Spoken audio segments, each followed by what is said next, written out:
അതായത് നമ്മൾ സ്റ്റാർട്ട് ചെയ്യുന്നു, ഇൻഡസ്ട്രിയിൽ സ്റ്റാർട്ട് ചെയ്യുന്നു, അത് കഴിഞ്ഞിട്ട് ഇത്രയും കൊല്ലം നമ്മൾ കണ്ടിന്യൂസ് ആയിട്ട് ഇൻഡസ്ട്രി തന്നെ നിൽക്കുന്നു. അപ്പോഴും ആൾക്കാർക്ക് നമ്മുടെ പഴയ ക്യാരക്ടേഴ്സ് ചെയ്തത് ഓർത്തിട്ടായിരിക്കും അവരുടെ ആ സ്നേഹം ഉണ്ടാവുന്നത്.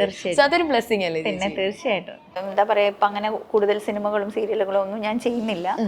അപ്പോൾ അപ്പോഴും ആളുകൾ മറന്നിട്ടില്ല എന്ന് കാണുമ്പോൾ ഭയങ്കര സന്തോഷം. ഇതിനിടയ്ക്ക് ഇങ്ങോട്ട് വരുന്ന സമയത്ത് ബാംഗ്ലൂരിൽ ഒരു ഓണം സെലിബ്രേഷൻ ഉണ്ടായിരുന്നു. അവിടെ അതൊരു കോസ്മോപൊളിറ്റൻ ക്ലബ്ബാണ്. മലയാളീസ് മാത്രമല്ല, നോൺ മലയാളീസും ഉണ്ട്. അപ്പോൾ പ്രോഗ്രാമിന് പോയി അവിടെ നോർത്ത് ഇന്ത്യൻസ് ഉണ്ട്, തമിഴിയൻസ് ഉണ്ട്, ഒരുപാട് ആളുകളുണ്ട്. ഞാൻ സംസാരിച്ചു, ഇംഗ്ലീഷിലാണ് സംസാരിച്ചത്. എല്ലാവർക്കും ഓണം റിലേറ്റഡ് ആയതുകൊണ്ട് ഞാനൊരു ചെറിയൊരു സർപ്രൈസും കൊടുത്തു. നമ്മൾ മാവേലി നാടുവാണിടും കാലം പാട്ട് വെച്ചിട്ട് ഡാൻസ് ചെയ്തു സ്റ്റേജിൽ. അതിനുശേഷമാണ് ആളുകളൊക്കെ വന്നിട്ട് ഫോട്ടോ എടുക്കാൻ തുടങ്ങിയത്. അതായത് കുറേ തമിഴിയൻസ്. അപ്പം അവർക്കൊക്കെ ഭയങ്കര കാര്യമായിട്ട് ഇപ്പോഴും എന്നെ അവർ ഇഷ്ടപ്പെടുന്നു കാണുമ്പോൾ വിജയുടെ നായിക അവർ ആ ഒരൊറ്റ സിനിമയിലൂടെയാണ് അവർക്കൊക്കെ എന്നെ അറിയുന്നതും. അത് മാത്രമല്ല, ഭയങ്കരമായിട്ട് ഫോളോ ചെയ്യുന്ന ആളുകളുമാണ്. ഇൻസ്റ്റയിൽ തന്നെ ഒരുപാട് ഫ്രണ്ട്സ് റിക്വസ്റ്റ്സ് വന്നിട്ട് അങ്ങനെ ആക്സെപ്റ്റ് ചെയ്തിട്ടുണ്ട്. സന്തോഷം. ചേച്ചി, നമ്മളിപ്പോൾ തിരിഞ്ഞു നോക്കുമ്പോഴേ ചേച്ചി പറഞ്ഞല്ലോ, തമിഴിയൻസ് വരെ നമ്മുടെ അടുത്ത് വരുന്നു, ഫോട്ടോ എടുക്കുന്നു. നമ്മൾ അത്ര അക്സെപ്റ്റഡ് ആയിട്ടുള്ള ഒരു ക്യാരക്ടർ ചെയ്തിട്ടാണ് നമുക്ക് അത്രയും ഓവർവെൽംഡ് ആയിട്ടുള്ള ഒരു ഫീൽ വരുന്നത്. അപ്പോൾ ചേച്ചി അപ്പോഴത്തെ ആ ഒരു മെമ്മറി എന്തെങ്കിലുമൊക്കെ ഷെയർ ചെയ്യാം? ആ സിനിമയിൽ അഭിനയിക്കുന്ന സമയത്ത് വിജയ് സാറിന്റെ നായികയായിട്ടാണ് എങ്ങനെയാ സിനിമയിലേക്ക് എത്തുന്നത്, അല്ലെങ്കിൽ ആ സിനിമ ഷൂട്ടിന്റെ സമയത്തുള്ള എക്സ്പീരിയൻസ്? അത് ഞാൻ ഒരുപാട് ഇൻ്റർവ്യൂസിൽ പറഞ്ഞതാണത്. അപ്പം ഷോർട്ടായിട്ട് പറയാം, ഞാൻ ഗുരുവായൂർ ഷൂട്ടിങ്ങിലായിരുന്നു പാർവതി പരിണയത്തിൻ്റെ. അപ്പോൾ അങ്ങനെ സൂപ്പർ ഗുഡ് ഫിലിംസിൻ്റെ റെപ്രസെൻ്റ് ചെയ്തുകൊണ്ട് ലിവിങ്സ്റ്റണും വേറൊരു ടീമും ഫോട്ടോ എടുക്കാൻ വന്നു. വേറൊരു ആർട്ടിസ്റ്റിനെ ഫോട്ടോ എടുത്തു.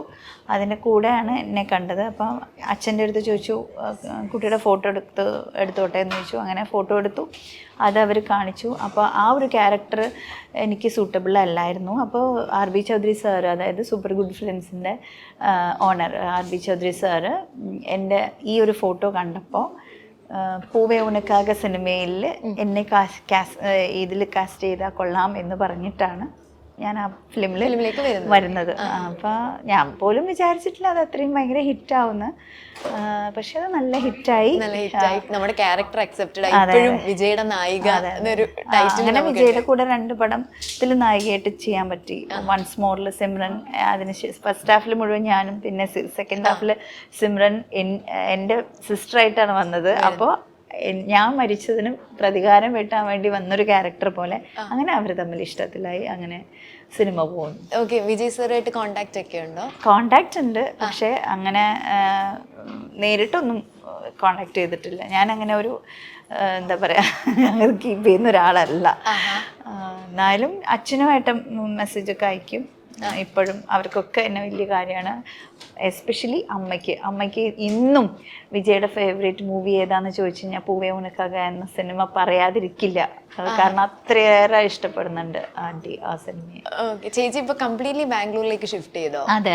ഓക്കെ, അവിടെ ഇപ്പൊ ഡാൻസ് സ്കൂളൊക്കെ ഉണ്ട്? ഡാൻസ് സ്കൂളുണ്ട്.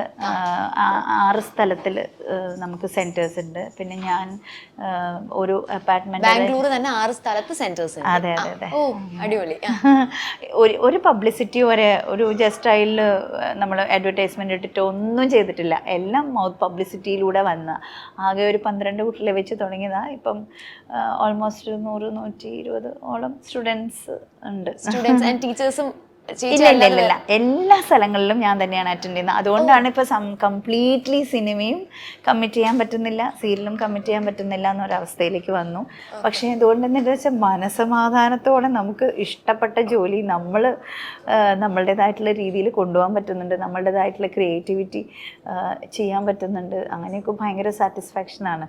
അത് ഭയങ്കര ടയറിംഗ് അല്ലേ നമ്മൾ ഒറ്റയ്ക്ക്? ഇറ്റ്സ് ട്രൂ, ഭയങ്കര ടയറിംഗ് ആണ്. പക്ഷെ ആ ഒരു ടയറിംഗ് എന്നുള്ളൊരു അവസ്ഥയിലും നമുക്കതൊരു സത്യം പറഞ്ഞാൽ എനിക്ക് എൻ്റെ പാഷൻ എന്ന് പറയുന്നത് തന്നെ ആദ്യമേ ഡാൻസും പിന്നെ സിനിമയായിരുന്നു. സിനിമയിൽ ഒരുവിധം ഞാൻ എല്ലാ കാലത്തും നല്ല ക്യാരക്ടേഴ്സ് കിട്ടിക്കൊള്ളണം എന്നില്ലല്ലോ. അപ്പോൾ ഇപ്പം എൻ്റെ പ്രായവും അതാണ്. ലൈക്ക് ഞാൻ ഒരു ഹീറോയിനായിട്ട് ചെയ്തുകൊണ്ടിരുന്ന സമയത്ത് നന്നായിട്ട് കുറേ മൂവീസിൽ ഹീറോയിനായിട്ട് ചെയ്തു. ഇപ്പോൾ ഞാൻ 50 അടുക്കുന്നു. അപ്പോൾ ഒരു അമ്മ ക്യാരക്ടറായിട്ട് ചെയ്യാനും എനിക്ക് ആപ്റ്റ് അല്ലാന്ന് തോന്നുന്നു. ആരും അങ്ങനെ ഇതുവരെ വിളിച്ചിട്ടുമില്ല. ആകെ ചെയ്തത് ജമുന പ്യാരിയിലാണ് ഗായത്രിയുടെ അമ്മയായിട്ട് ചെയ്തത്. അതാണ് എൻ്റെ അമ്മ ക്യാരക്ടർ. അപ്പം എനിക്ക് തോന്നുന്നു ഞാൻ അമ്മ ക്യാരക്ടറിനും സൂട്ടബിളായിട്ട് തോന്നുന്നില്ലാത്തത് കൊണ്ടായിരിക്കണം അതിനും വിളിച്ചിട്ടില്ല. അപ്പോൾ ഏജ് എന്ന് പറയുന്നത് ഈ ഒരു ഇതിൽ തട്ടിക്കളിക്കുകയാണല്ലോ. അപ്പോൾ പിന്നെ സേഫ് സോൺ എന്ന് പറയുന്നത് നമ്മളുടേതായിട്ടുള്ള രീതിയിൽ കോൺസെൻട്രേറ്റ് ചെയ്ത് നമ്മളുടെ പാഷൻ്റെ പിന്നാലെ പോവുക എന്നുള്ളതാണ്. അവിടെ ആരൊക്കെയുണ്ട് ചേച്ചി ബാംഗ്ലൂരിൽ? ഹസ്ബൻഡും ഞാനും പിന്നെ എൻ്റെ മോളും അൻവി 12th പഠിക്കുന്നു. 12th പഠിക്കുന്നു. മോളപ്പോ അവിടെ കംപ്ലീറ്റ്ലി എല്ലാരും ബാംഗ്ലൂർ അവിടെ തന്നെ. അപ്പൊ നാട്ടിൽ വരും, ഇടയ്ക്ക് വരും. അമ്മയുണ്ട്, സിസ്റ്ററുണ്ട്, മക്കളുണ്ട്, സിസ്റ്റർ ഹസ്ബൻഡ് ഉണ്ട്, ഫാമിലിയൊക്കെ ഉണ്ട്. അങ്ങനെ അങ്ങ് പോകുന്നു. ചേച്ചിയുടെ ഡ്രസ്സിങ് എപ്പോഴും ഒരു വ്യത്യസ്ത എന്തെങ്കിലും ഒരു വെറൈറ്റി അതിനകത്ത് കൊണ്ടുവരാറുണ്ട്. ഇപ്പൊ തന്നെ കമ്മല് കണ്ട് ഇപ്പോഴത്തെ ട്രെൻഡ് ആ കമ്മല് അറിയത്തില്ല. അല്ലല്ല, ഇത് അവിടെയൊക്കെ ബാംഗ്ലൂരൊക്കെ എല്ലാവരും സ്ഥിരമായിട്ട് ഇടുന്ന. അപ്പൊ എനിക്കൊരു കൗതുകം കൊണ്ട് ഞാനും ഇട്ട് നോക്കിയതാ. എനിക്ക് ചേരുന്നുണ്ടോന്നൊന്നും അറിയില്ല. എന്തായാലും ശ്രീനിധി പറഞ്ഞ സ്ഥിതിക്ക് താങ്ക് യു. നല്ല രസമുണ്ട്. Thank you. ചേച്ചിയുടെ സിനിമകൾ ഇപ്പം നമ്മൾ മലയാളത്തിൽ എടുക്കുമ്പോൾ കുറേ നമ്മളിങ്ങനെ ഓർത്തിരിക്കുന്ന കഥാപാത്രങ്ങൾ ചെയ്ത കുറേ സിനിമയുണ്ട്. അപ്പോൾ അഴകിയ സിനിമയ്ക്കകത്ത്, അതായത് സിനിമയ്ക്കുള്ളിലെ സിനിമ പറയുകയാണല്ലോ. അപ്പൊ അതിനകത്ത് ആ ഇന്നസെൻസ് ഡയലോഗ് തെറ്റിക്കുമ്പോൾ ചേച്ചിയുടെ ഒരു ചിരിയുണ്ട്, ആ ഷോട്ട്. അപ്പൊ ആ ഷോട്ട് ഷൂട്ട് ചെയ്ത സമയത്തെ ഒരു കാര്യങ്ങളൊക്കെ ഒന്ന് പറയാമോ? കാരണം ജസ്റ്റ് ഒരു ചിരിയാണ് വരുന്നത്. അന്നൊക്കെ മമ്മൂക്ക എന്ന് പറയുമ്പോൾ നമുക്ക് ഭയങ്കര പേടിയാണ്. പേടിയെന്ന് വെച്ചാൽ വിനീത് ഉണ്ടായിരുന്നു. വിനീതിനെ അറിയില്ലേ? ഇപ്പോഴത്തെ ഡയറക്ടർ വിനീത്, ആക്ടർ വിനീത്. അപ്പോൾ ഞാനും വിനീതും ഭയങ്കര ക്ലോസ് ഫ്രണ്ട്സ് ആയിരുന്നു. നമ്മൾ ഏതാണ്ട് ഒരു ഇതായിട്ട് എപ്പോഴും ഒരുമിച്ചേ നടക്കുള്ളൂ, എപ്പോഴും ഒരുമിച്ചേ ഇരിക്കുള്ളൂ. അങ്ങനെയൊക്കെ കണ്ണൂർക്കാരായതും കണ്ണൂരിൽ നിന്നുള്ള ആളുകളല്ലേ. അപ്പൊ ഷൂട്ടിംഗ് സമയത്തൊക്കെ നമ്മൾ ഭയങ്കര, ഇത് ഞാൻ എവിടെയും പറഞ്ഞിട്ടില്ല കേട്ടോ, അഴകിയ രാവണന്റെ കാര്യം. കാരണം അഴകിയ രാവണന്റെ സമയത്ത് മമ്മൂക്ക ഉണ്ടായിരുന്നു അവിടെ. എല്ലാവർക്കും പേടിയാണ് മമ്മൂക്കയെ.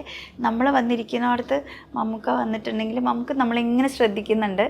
പിന്നെ ഉടനെ മമ്മൂക്ക നമ്മൾ ഇരിക്കുന്നിടത്ത് വന്നിരുന്നപ്പോൾ ഞാൻ പതുക്കെ എഴുന്നേക്കാൻ, എവിടെ പോകണം അവിടെ ഇരിക്കും എന്ന് പറഞ്ഞു. അപ്പൊ തന്നെ ആ പേടിയോടുകൂടി അവിടെ ഇരുന്നിട്ട് ഞാൻ പിടിച്ച് തിന്നതൊന്നുമില്ല, നിങ്ങളും കൂടെ ഇരിക്കാൻ വേണ്ടിയില്ലേ ഞാൻ വന്നിരിക്കണത് നിങ്ങളുടെ അടുത്ത് എന്ന് പറഞ്ഞിട്ട് അങ്ങനെ ലൈവായിട്ട് നമ്മളോടൊപ്പം കുറച്ച് നേരം വർത്താനം പറഞ്ഞ് ഞാനും വിനീതും കൂടെ. നമുക്ക് രണ്ടുപേർക്കും പേടിയായിരുന്നു സത്യം പറഞ്ഞാൽ. മമ്മൂക്കയുടെ അടുത്ത് എല്ലാവർക്കും ഇപ്പോഴും പേടി തന്നെയാണ്. പക്ഷേ കളിയായിട്ട് പറയാറുണ്ട് ഇപ്പോഴും എപ്പോഴും കാണുമ്പോഴൊക്കെ, അമ്മയുടെ ഫംഗ്ഷനൊക്കെ കാണുമ്പോൾ പറയാറുണ്ട്. മമ്മൂക്കയുടെ കൂടെ എനിക്ക് തോന്നുന്നു 3-4 സിനിമകൾ ചെയ്തിട്ടുണ്ട്. പത്തേമാരി, അഴകിയ രാവണൻ, സിദ്ധാർത്ഥ, അങ്ങനെ കുറേ സിനിമകൾ. അപ്പം ഞാൻ മമ്മൂക്കയുടെ അടുത്ത് കളിയായിട്ട് പറയുന്നുണ്ട്, ഹിറ്റ് വേണോ എന്നെയും കൂടെ തമാശക്ക് ഇങ്ങനെ പറയായിരുന്നു. ആ ലെവല് വരെ മമ്മൂക്ക നമ്മളെ കംഫർട്ട് സോണിലാക്കി എന്നുള്ളതാണ്. അതേപോലെ തന്നെ അഴകിയ രാവണൻ്റെ സമയത്ത് ഇങ്ങനെ ഒരുപാട് നിരവധി ആളുകൾ ഷൂട്ടിംഗ് കാണാനായിട്ട് വന്നു. എസ്പെഷ്യലി മമ്മൂക്കയാണ്. ബിജു മേനനുണ്ട്, പിന്നെ ഇന്നസെൻറ്റ് എൻഎച്ചനുണ്ട്, എല്ലാവരും ഉണ്ട്. അപ്പം ക്രൗഡ് ഒരുപാട് നിയന്ത്രിക്കാൻ പറ്റാത്ത ക്രൗഡായിരുന്നു. അപ്പോൾ ആ സമയത്ത് കുറേ ആളുകളൊക്കെ നമ്മളുടെ അടുത്തേക്ക് വരാനും അവർ നമ്മളോടിങ്ങനെ സംസാരിക്കാനും ഒക്കെ നോക്കുന്നു, നമ്മളെ വിഷമിപ്പിക്കുന്നു എന്ന് കാണുമ്പോൾ നമുക്ക് ദൂരത്ത് എഴുന്നേറ്റ് വന്ന് അവരെയൊക്കെ മാറ്റി നമ്മളെ സേഫ് സോണിലേക്ക് ആക്കിയിട്ടുണ്ട്. അങ്ങനെ അത്രയും.